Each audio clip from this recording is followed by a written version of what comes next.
মানুহে জীয়াই থাকিব ক'ত, আত্মহত্যা কৰিব মানুহে। তাতোতকৈ ডাঙৰ কথা, ডক্টৰ ৰণোজ পেগু ডাঙৰী এগৰাকী দায়িত্বশীল ব্যক্তি 4 দিন কিয় ইয়াত অন্বেষণ কৰিবলগীয়া হৈছে? কি কাৰণত আজি আহি পেলাই তেওঁলোকৰ লগত কবিতাসকলে শিক্ষক শিক্ষয়িত্ৰী তেখেতসকলে বিনা বেতনে 20 বছৰ 25 বছৰ 22 বছৰ তেখেতসকলে পেটত গামোচা বান্ধি নিজৰ ল'ৰা ছোৱালীৰ কথা চিন্তা নকৰি আমাৰ সমাজৰ ল'ৰা ছোৱালীক তেখেতসকলে শিক্ষাদান দি আছে। আজি সৰু সৰু সুৰুঙা ওলাই কিছুমান সৰু সৰু অজুহাত দি এই বিদ্যালয়সমূহ তেখেতসকলে প্ৰাদেশিকৃত কৰা নাই, এই পদসমূহ প্ৰাদেশিকৃত নকৰি শিক্ষকসকলক আজি ৰাস্তাত টানিয়া চৰকাৰে আনিছে। এখেতসকলে বাধ্য হৈ আজি ৰাস্তাত বহিব লগা হৈছে। বহুবাৰ বিধানসভাত এই কথা বাৰ্তাবিলাক আমি দাবী উত্থাপন কৰিছোঁ আমাৰ দলৰ ফালৰ পৰা, মই ব্যক্তিগতভাৱে, কিন্তু চৰকাৰে ইয়াৰ কোনো সঠিক সমাধান দিয়া নাই, যেনেকৈ গুৰুত্ব দিব লাগিছিল দিয়া নাই। আজি অনশনস্থলীৰ পৰা মাননীয় মুখ্যমন্ত্ৰী আৰু ৰণোজ পেগু ডাঙৰীয়াক আহ্বান জনাইছোঁ, আপোনালোকে এই শিক্ষক বন্ধুসকলৰ মনৰ আৱেগ বুজাৰ চেষ্টা কৰক।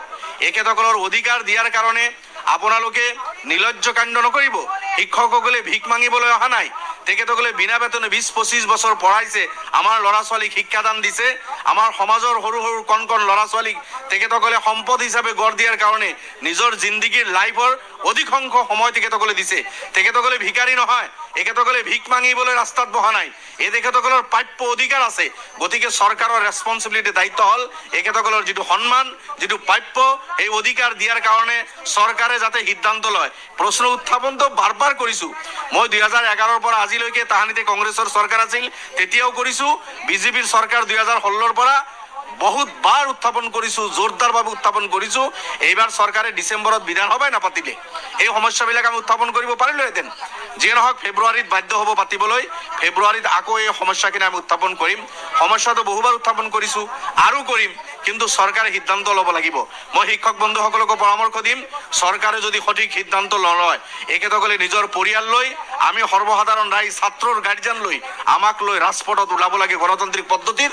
কৃষকৰ দৰে, হাৰিয়ানা দিল্লীৰ কৃষকৰ দৰে এইসকলৰ আন্দোলন আৰম্ভ হ'লে চৰকাৰ বাধ্য হ'ব। এই ৱাৰ্নিং চৰকাৰক দিছোঁ। নিশ্চয়কৈ তেখেতে মন্তব্য কৰিছে, বিধানসভাত এই প্ৰশ্নটো উত্থাপন কৰিব বুলি তেখেতে মন্তব্য কৰা দেখা পোৱা গৈছে। আনফালে যিহেতু দেখিবলৈ পোৱা গৈছে কংগ্ৰেছ নেত্ৰী মীৰা বৰঠাকুৰ বাইদেউ আছে, বাইদেউৰ মন্তব্য ল'ব চেষ্টা কৰিম। গণতন্ত্ৰৰ মৌলিক অধিকাৰটোৱে হৈছে আমি আমাৰ ন্যায্য প্ৰাপ্যৰ কাৰণে প্ৰতিবাদ কৰাটো আমাৰ এটা মৌলিক অধিকাৰ। গতিকে সেই অধিকাৰ শিক্ষকসকলে কৰিছে। আমি এটা কথাই মুখ্যমন্ত্ৰীক ক'ব বিচাৰিছোঁ, সবকা সাথ সবকা বিকাশৰ কথা কয়, এয়া বিকাশ নেকি? আজি কিমান বছৰে তেওঁলোকে দৰমহা নাপায়, ইফালে আকাশলংঘী বস্তুৰ দাম বৃদ্ধি হৈছে, স্মাৰ্ট মিটাৰে মাধমাহ জ্বলাইছে।